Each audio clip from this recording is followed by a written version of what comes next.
baliw. Tinitingnan ni Curtis ang malalaking ulap sa kalangitan habang nakatayo sa ilalim ng ulan. Nalilito dahil sa halip na tubig ay lumalabas na langis ng motor. Gayunpaman, ito ay isang panaginip lamang at ang panahon ay talagang maganda. Pagkaraan ay nag-almusal si Curtis kasama ang kanyang asawang si Samantha at ang kanyang anak na bingi na si Hannah bago pumasok sa trabaho. Si Curtis ay nagtatrabaho sa isang construction company habang si Samantha ay isang may bahay na nag-aalaga kay Hannah. Ngunit siya rin ay nananahi ng mga ibebenta sa local fair tuwing Sabado. Nang hapong iyon, si Samantha ay nakikipag-hangout kasama ang ilang mga kaibigan sa bahay, na nagdala ng kanilang mga anak para sa isang playdate.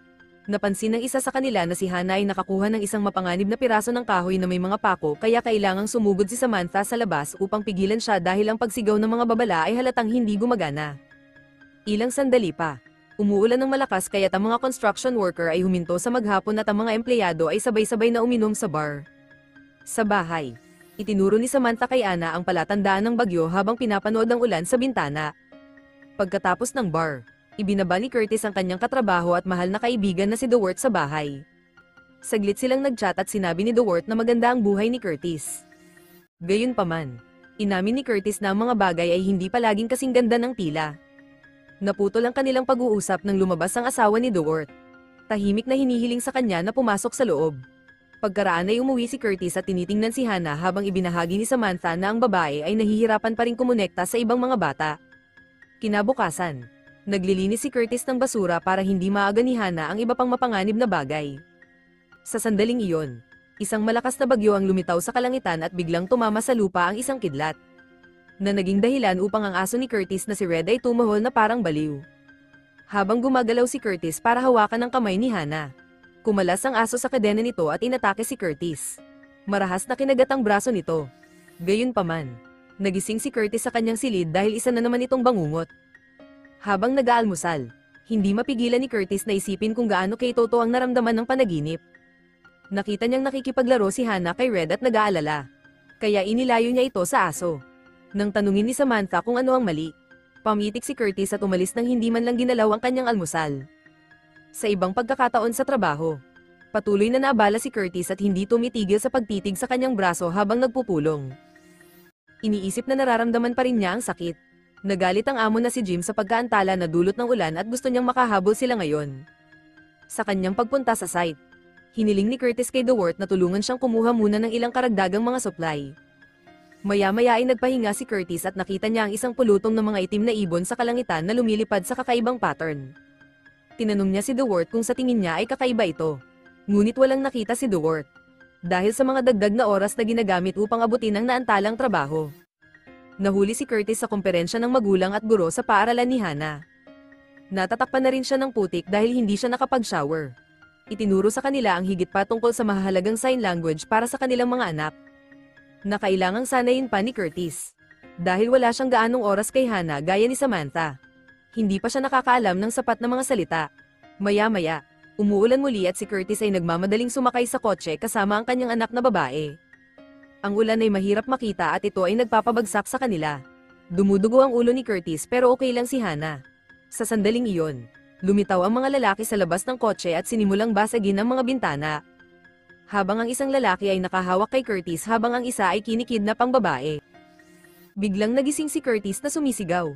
Napagtanto na isa itong panaginip. Pagkatapos ay bumaba siya na mukhang medyo may sakit. Napansin at nag-alala si Samantha. Ngunit ipinangako ni Curtis na sipon lang ito at sinabihan siyang umalis para sa perya kasama si Hannah. Habang ibinebenta ni Samantha ang kanyang mga paninda at nakikipagtalo sa mga kliyente tungkol sa mga presyo, inilabas ni Curtis ang mga karagdagang supply na nakuha niya sa trabaho at nagtayo ng bakod sa paligid ng bahay ng aso bago ikinulong si Red dito. Humihingi ng tawad sa kawawang lalaki. Ngayon ay dapat na siyang magtrabaho sa paglilinis ng basura. Ngunit siya ay ginulo ng isang pinto na humahantong sa isang kanlungan ng bagyo. Hinanap ni Curtis ang susi sa isang lumang garapon at nagawa niyang buksan ito. Pagkatapos ay bumaba siya roon upang isaalang-alang ang isang bagong Kinagabihan, inilalagay ni Samantha sa perya ang perang kinita niya kasama ang kanilang mga ipon sa bakasyon. Tinanong niya si Curtis kung bakit nasa labas ngayon si Red. Ngunit nag-aalok lang si Curtis ng malabong sagot. Sinubukan muli ni Samantha ngunit hindi siya pinapansin ni Curtis na makinig sa balita, kung saan pinag-uusapan nila ang tungkol sa pagtagas ng gas na nakaapekto sa isang maliit na pamilya. Pinapakain nito ang paranoia ni Curtis. Kinabukasan, nakita ni Curtis si Hana na nakatingin sa bagyo sa bintana. Nang makalapit siya, nagulat siya nang makita ang isang lalaking nakatayo sa labas na nakatingin sa kanila. Agad na hinawakan ni Curtis si Hana at tumakbo upang magtago habang sinisimulan ng lalaki na buksan ang pinto. Biglang nagsimulang manginig ang buong gusali at ang bawat bagay sa sala ay lumutang habang nahihirapang huminga si Curtis. Pagkatapos ay bumagsak ang lahat at hinihingal si Curtis nang magising siya mula sa isa pang bangungot. Sa gulat niya, nabasa niya ang kama. Nang pumasok si Samantha, tinakpan niya ng kumot ang kanyang aksidente.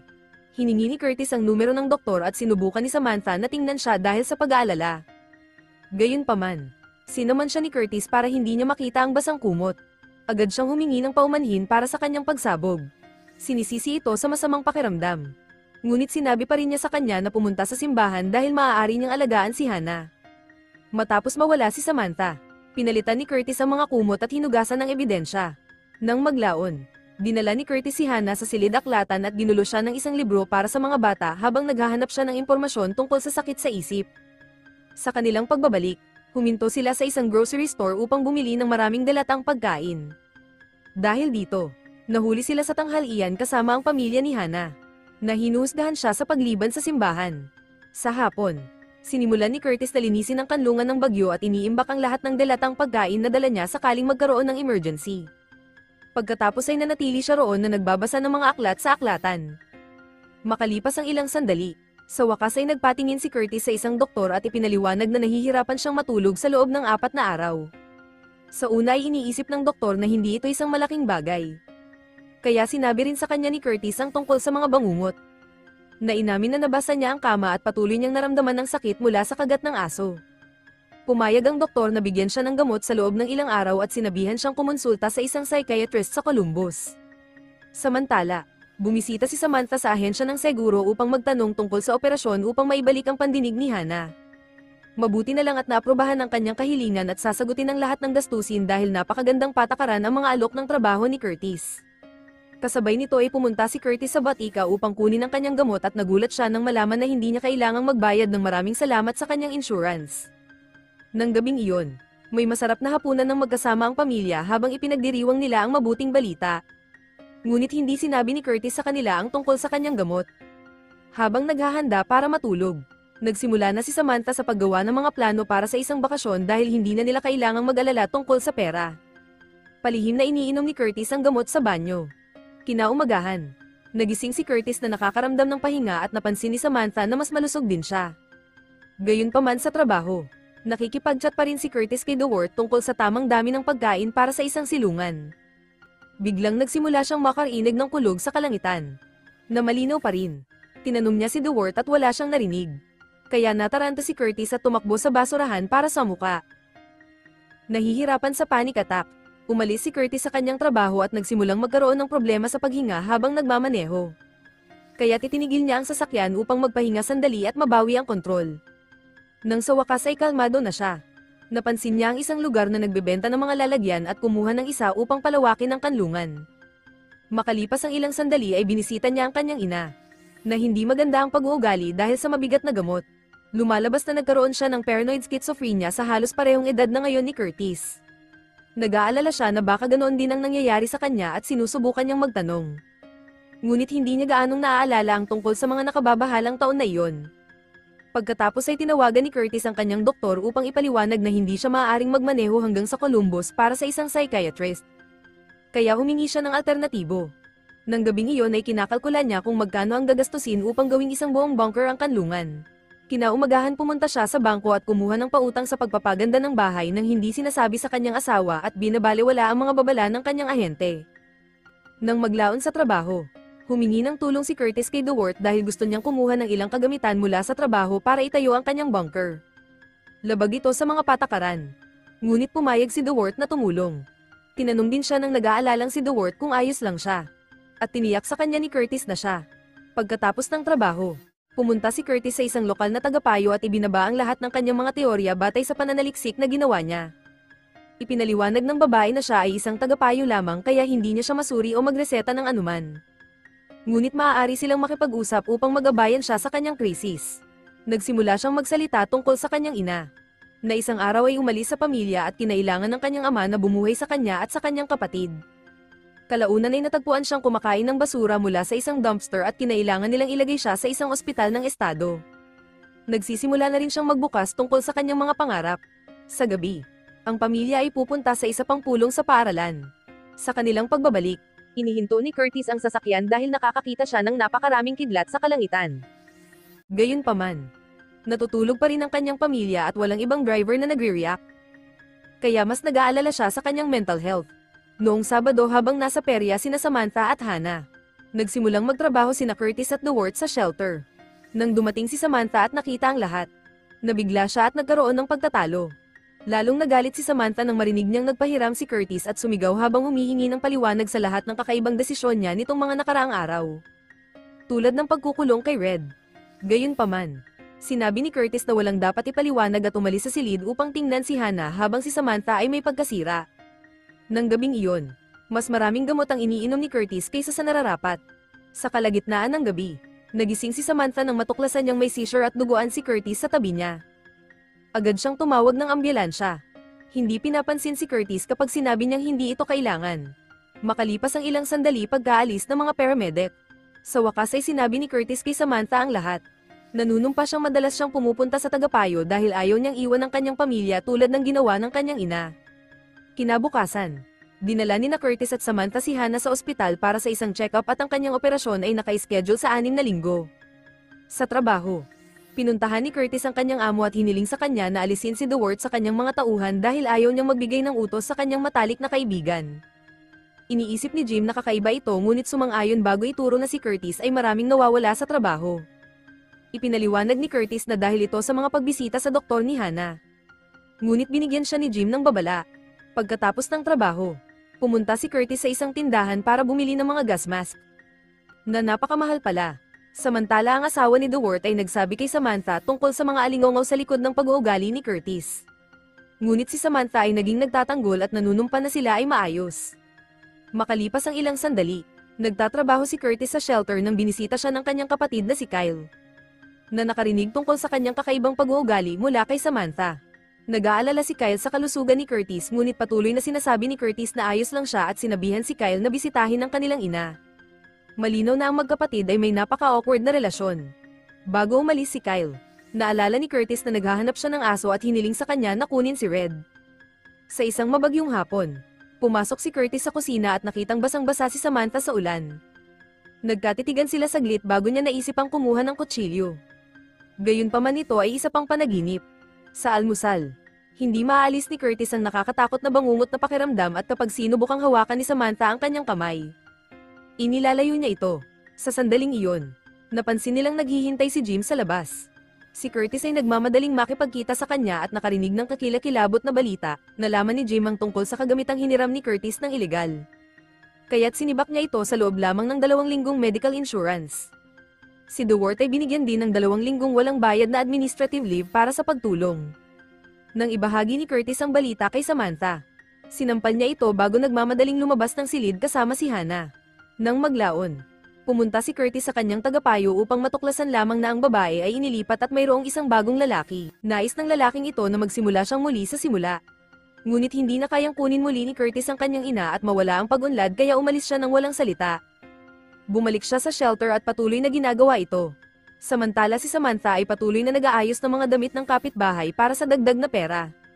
Ngunit hindi ito sapat at dapat niyang kunin ang natitirang ipon mula sa kanilang lata ng bakasyon. Kinagabihan ay kinausap ni Samantha si Curtis, na nagpapaliwanag na ang kanyang pag-irap ay dahil sa isang panaginip at hinawakan ng kanyang kamay upang patunayan na ginagawa niya ito. Inanunsyo ni Samantha na kakanselahin nila ang beach trip at gagamitin nila ang kanyang huling tseke para mabayaran ang 2 buwang bill. Ipagpaliban niya ang operasyon ni Hannah at dapat silang dalawa ay mag-concentrate sa pagkuha ng trabaho. Si Samantha ay handang magtrabaho sa kanilang mga issue. Ngunit inilagay niya ang kondisyon na dapat pumunta si Curtis sa isang aktwal na psychiatrist. Nais din niyang pumunta siya sa isang hapunan sa paaralan sa katapusan ng linggo upang magtrabaho sa kanyang paghihiwalay. Sa gabi ng kaganapan, si Curtis ay nakaharap ni Duworth, na sinisisi siya sa kanyang pagkakasuspinde sa trabaho. Sinubukan ni Curtis na hilingin sa kanya na makipag-usap ng pribado sa ibang pagkakataon. Ngunit si Duwart ay patuloy na nagrereklamo tungkol sa pagputol sa kanya ni Curtis kapag sila ay dapat na maging magkaibigan. Tinulak at sinuntok pa ni Duwart si Curtis, na tumalikod sa kanya. Sa wakas ay pamitik. Sumigaw si Curtis habang hinahagis niya ang isang mesa sa sahig. Inanunsyo niya na may paparating na mapangwasak na bagyo at walang nakahanda para dito. Pagkatapos ay may breakdown siya at ginamit ni Samantha ang pagkakataon na iuwi siya. Maya-maya, nakita ni Curtis si Hannah sa gitna ng kalsada at tumakbo para sunduin siya. Sa sandaling iyon, lumilitaw ang isang grupo ng mga ibon sa kalangitan at lumilipad sa kakaibang pattern bago lumipat patungo sa Curtis. Pinoprotektahan niya si Hannah habang lumilipad ang mga ibon sa kanila. Pagkatapos ay gumawa sila ng isa pang kakaibang pattern bago sila magsimulang bumagsak sa lupa. Takot na takot, tumakbo siya papasok ng bahay nang magsimulang humagulgol ang sirena. Sa sandaling iyon ay nagising siya at natuklasan ang sirena na nangyayari sa totoong buhay. Medyo malakas ang ulan, kaya dinala ni Curtis ang kanyang pamilya at tumakbo sila para magtago sa silungan. Pagkatapos ay lock ang pinto. Pinasuot sila ni Curtis ng oxygen mask kung sakali. Pagkatapos ay matutulog na sila at naghihintay na dumaan ang bagyo. Makalipas ang ilang oras, nagising si Curtis at tiningnan ang pinto. Ngunit nararamdaman pa rin niya ang unos sa labas at nakatulog ulit. Kinaumagahan, ginigising siya ni Samantha. Hinihiling na buksan niya ang pinto dahil tapos na ang bagyo. Hindi sumang-ayon si Curtis at sinabing naririnig pa niya ito. Pinapahawak din niya si Samantha sa pinto para maramdaman niya ito. Gayunpaman, walang naririnig o nararamdaman si Samantha. Dahil sa takot, umatras si Curtis at tumanggi na buksan ang pinto. Iniaalok ang susi sa kanyang asawa. Tumanggi si Samantha na kunin ito dahil ang paggawa nito para sa kanya ay maantala lamang ang isyu at kailangang harapin ni Curtis ang kanyang mga takot. Sa pagnanais na maging mabuti para sa kanyang pamilya, inipon ni Curtis ang kanyang lakas at sa wakas ay binuksan ng pinto upang makahanap ng magandang maaraw na araw. Maayos naman ang mga kapitbahay at namumulot ng anumang basurang naiwan ng bagyo. Maya-maya, sa wakas ay dinala ni Samantha si Curtis sa psychiatrist. Sumang-ayon ang doktor na bigyan agad ng mas maraming gamot si Curtis at nagpa siya na kailangan niya ng oras na malayo sa kanlungan. Sinabi niya sa pamilya na magpahinga ng ilang araw para makapagpahinga at makapaghanda dahil kakailanganing ipadala si Curtis sa isang espesyal na pasilidad hanggang sa siya ay gumaling. Nangangahulugan ito na hindi niya makikita ang kanyang pamilya ng ilang sandali. Kinabukasan, nasa tabing dagat ang pamilya. Si Curtis at Hannah ay gumagawa ng sandcastle nang biglang pinirmahan ni Hannah ang salitang, bagyo, habang itinuturo niya ang dagat. Lumabas si Samantha at nalaman niyang umuulan ng mantika.